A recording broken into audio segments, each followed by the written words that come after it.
Lesson 3: The Promised Son. Our memory text, Hebrews chapter 1, verse 2 and 3. But in these last days he has spoken to us by his Son, whom he appointed the heir of all things, and through whom also he made the universe. Verse 3. The Son is the radiance of God's glory and the exact representation of his being. So we are going to study these verses in specific parts. Right after Adam and Eve sinned, God promised them a seed, a son, who would deliver them from the enemy, recover the inheritance that have been lost, and help them fulfill the purpose for which they have been created. So in these last days, what does this mean? In these last days, so we understand that the last days have begun because Jesus has fulfilled God's promises. Some of the promises include that he initiated the resurrection of his children and delivered us from the power of Satan.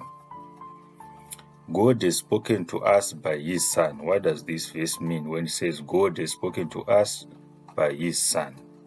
Jesus brought so much of the Old Testament to light. He came to be our representative and our Savior.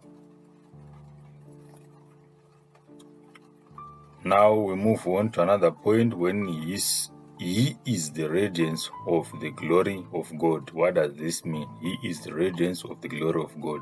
God is known through Jesus. There is no difference in the actual being and character between God and Jesus, just as there is no difference between light and its radiance. Through whom he made the universe. What does the verse mean when it says through whom he made the universe? Hebrews affirms that God created the world through or by Jesus, and that Jesus sustained the world with his powerful word. So we have Jesus as the creator of this world. Hebrews chapter 1 verse 5. Today I have begotten you. What does this mean? By begetting of Jesus refers to the beginning of Jesus' rule over the nations and not the beginning of his existence, because Jesus had always existed. The idea of Jesus as God's only begotten Son is not dealing with the nature of Christ as deity, but with his role in the plan of salvation.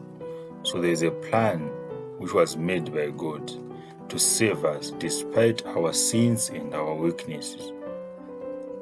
God loves us and God loves you. Be blessed, my friends.